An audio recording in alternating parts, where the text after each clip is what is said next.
So I saw your name in the literature review as one of the co-authors of the literature review for the South Australian Royal Commission on Early Childhood Education and Care.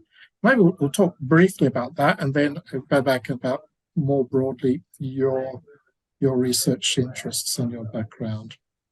So what sort of interesting things did you discover or put forward to the Royal Commission, which I must say is being chaired by ex-Prime Minister Julia Gillard, who was the Adelaide girl? Yeah, absolutely. So it was a really interesting report. So it was a Royal Commission into providing early childhood care and support for 3-year-olds in South Australia. And so they've just released the interim report, and basically that's just a summary of our findings so far. That included a literature review of the benefits and disadvantages of providing child support or childcare to 3-year-olds, and as well as a survey of some experts in the field. And basically we were just discussing how there are a lot of benefits for young children who come from certain backgrounds, but basically the benefits are around school readiness. So getting students prepared to move into more formal education, just because you're setting a foundation for students at an early age. So that's, not necessarily things like learning fundamentals like literacy and numeracy, but just other things like social skills and having exposure to, a teacher and a set way of doing things and having structure. It's that has a lot of benefits for young children as well. And these benefits come through in the longer term, and persist in the longer term. So interesting that. What is your connection to that topic then?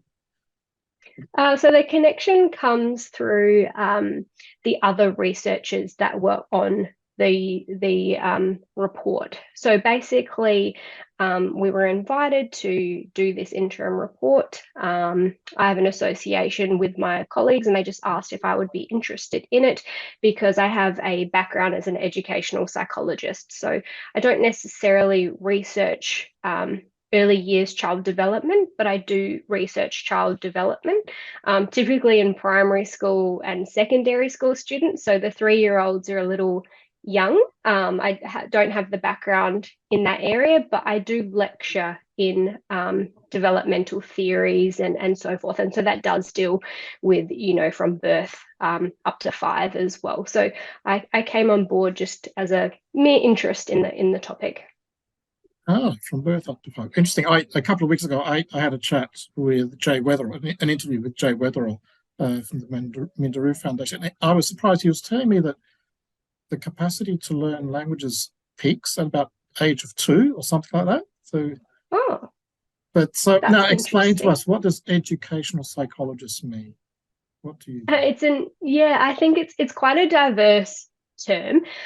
So basically, how I've ended up where I am is I have a background in psychology. So I studied psychology, and then I've just applied that into the field of education.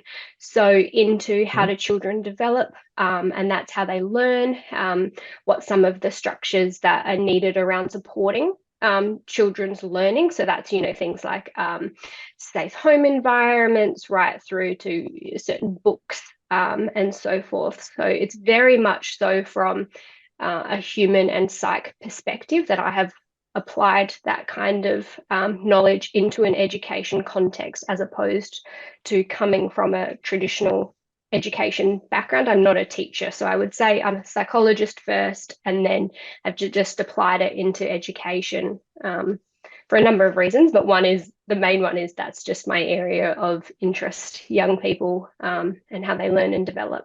Interesting, you mentioned safe home environment. That was something that Jay Weatherall mentioned several times. Having parents that are collected, which is probably not easy if it's the first time round, is important. So maybe that's why it's true that it takes a village to grow a child. Having grandparents around, importance of grandparents. So, okay, psychologist, that's what you've studied. What is that where you did your PhD? Let's talk about that. Yeah, so I did my PhD looking at how we can support young females to study mathematics. Okay.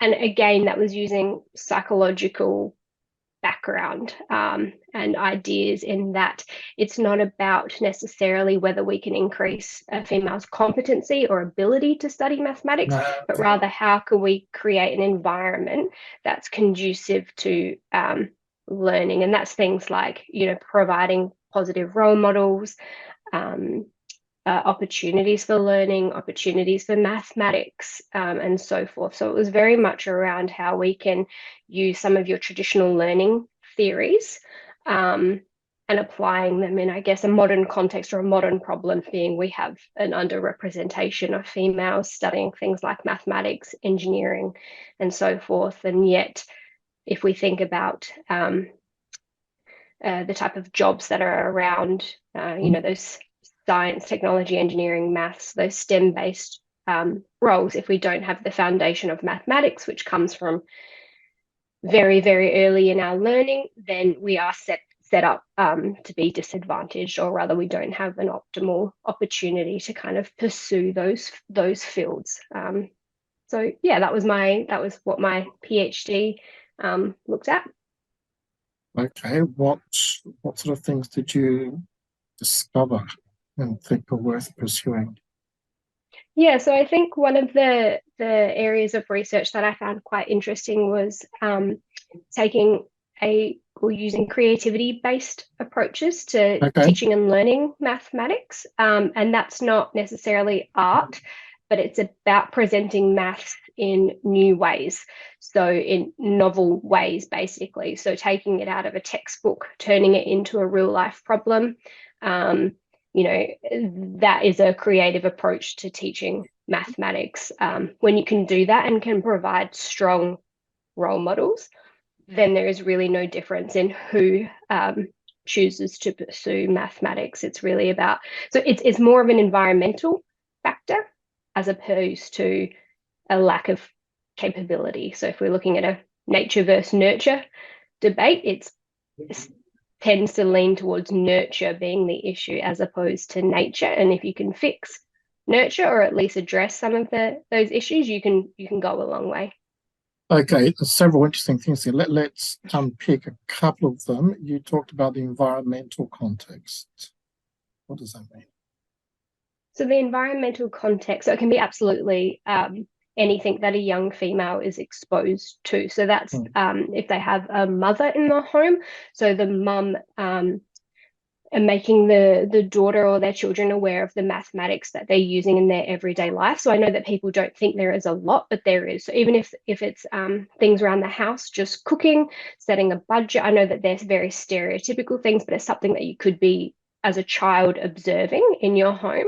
That you wouldn't think there is mathematics in, but even just basic, okay, I'm baking a cake, I need this much flour and this much, like just basic measurement and things like that. So it can be something as simple as that, right through to how the classroom is set up, and that's your teacher, not using I guess negative stereotypes, bringing role models into the classroom. So that could be, local female engineers coming in and just talking to the girls, making it seem attainable. It doesn't always have to be, people that work for NASA, just somebody in your local community that is working in one of these fields, and having them share their experience is much more impactful because it's a relatable role model. So it can be at home and in the classroom in terms of environmental context. Yes, and then you're mentioning something else, is nature versus nurture. You're focusing on nurture, which is probably what you've just described. But how does that matter? I think a lot of the times we assume that people have a certain affinity towards something. You can either do something or you cannot. And in most cases, that's not true. A lot of the time, you haven't been given the opportunity, or you're just unaware that you don't have access to opportunity. So, when it comes to male and female brain development, there is nothing to say that male should be better at mathematics, or anyone should be better or worse at mathematics. It's the opportunities. Obviously, it's your commitment to learning, your motivation, and all those things. So it really sits on the side of nurture as opposed to nature. Yes, actually, motivation is interesting. That was one thing that came up again a few weeks ago when I was talking to Professor Joseph LoBianco. But there, the context was teaching languages and having motivation, which is deeper than just rocking up to school and doing another class. Yes, if the people and kids are truly interested in involved, it works. So is that, so how do we do that then? Do we have to wait until these women, these students reach university level, or does it start? I think you're talking about, helping with cooking and doing things at home. Do these things progress? I think, that you're never too old or too late to start, but I think the earlier, then the more opportunities you're going to have. So, and it can be, it doesn't have to, so if we think about motivation, there are two kind of key constructs associated with that. Intrinsic motivation, so you're motivated internally, and that could be because you just get value out of something, or extrinsic motivation, and that's rewards. You get either the avoidance of a bad maths test score, or the joy of receiving a positive one can be a motivating factor. I guess the point of learning is to foster intrinsic motivation. You want all students, ideally to just fall in love with learning, be curious, and pursue it all the time. Whereas in reality, that's not how our world is. We are motivated by extrinsic rewards. And so I think striking that balance is key. So having a balance between intrinsic and extrinsic, so you're not constantly forcing students to work only towards avoidance of punishment or gaining of a reward, but making sure. Yeah, absolutely. But yeah, making sure they have the opportunity to demonstrate like their own passions. If it's not cooking for one student and it's athletics for another, then you give them the opportunity in their class to learn whatever topic they are through that lens. Actually, just reminded me, I was several years ago helping a relative who was struggling with maths. However, whenever we talked about sports, he knew it. He didn't have to think. He could work it out. And he was a sports fanatic. So it's a really interesting. So that is literally, I have a very similar story to how I've ended up where I am. So back in when I was at school, when I first started high school, I started failing mathematics horribly. My parents got brought into the school. They thought something was wrong. And it was basically because I just couldn't understand the textbook problems. And I was finding the pressure of the testing situation to be too much. I was just completely freezing. I had a really fantastic teacher at the time, and he said, your passion is athletics. Why don't you take these problems and make them about running? And so all of a sudden I could take the formulas that we were learning, apply them to my running. I was getting faster. And then all of a sudden I was just like, hey, this makes sense. I totally get this. I can use this in a useful and meaningful way that's appropriate to me. And all of a sudden I started passing mathematics. It's an interesting case, but Now you said you were getting faster at running or faster at doing the maths? Faster at running. I was using the maths to help me get faster at running. How does that work? That's well, something. Yeah, so we were learning the speed equals distance over time formula, and I was at the time doing little athletics, and my favorite event was the 100-meter sprint. So I could time my 100-meter sprint and work out the sections where I was slowest using speed equals distance over time. And then I could work out that I need to work on my start, for example. And then over time I could use my math. It's like it's also something that you feel like, I know I had the slower start, but I could use the maths almost as like evidence to back up that is where I needed to improve. And I just found it like a fun kind of application of mathematics or collection of Yeah. data. And that sounds super nerdy, but it did help me with my running. Well, interesting, those terms are used, extrinsic and intrinsic. I come from management background, and there we use extrinsic motivations, things like salaries, money, getting an next promotion, whereas intrinsic motivation are things like passion, loyalty, motivation, engagement, something that's deeper inside you and keeps on driving you, even when things don't go well, or when you're unhappy with your boss or whatever. Oh, okay. Well, time is moving on. So now let's figure out this name Marrone. Where does that come from? My grandparents are both from Naples. Yeah. So my nonna is from Benevento and my nonno Altavilla. And so Two major Marrone, centres. Yes, yes. yeah. So they met in Australia, but moved out in the 50s. And Marrone, I think when you trace it back, is we were chestnut farmers Okay. somewhere along the line. But my family is still heavily involved in market gardening here in Australia, and that's what my nonno did and everything. So it has kind of stayed. The name has followed us into our professions, I guess. Thank you very much, Rebecca, for coming on to having this conversation with Radio Italia Una Adelaide, giving us your background into the research that you're doing. And now, I'm not sure if I gave you notice about this. Do you have a favorite Italian song or singer or something that you would like to choose or dedicate? I'm sure that you receive this request a lot, but it's definitely going to have to be that Amore. That's one of my favorite Italian songs, and I have to dedicate that to my nonno. Okay, so did he play that like that? Yes, that was his favorite song.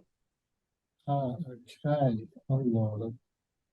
And do you have memories? Well, I'll tell you who, a couple of people have requested that, but maybe the first person that did so was Jay Weatherall, who came on air. And again, Jay Weatherall's coming up a couple of times. And he was he made the connection with conviviality because then I hadn't actually seen where it comes from in the movie. The scene is around a meal in Dean Martin's family, and then there was Jerry Lewis as part of the scene. So, okay, Dean Martin with That's Amore. And again, thank you very much, Rebecca, for taking this call and giving us this background into your research and some very interesting concepts that you've presented to us. Thank you, Antonia. Thank you for having me.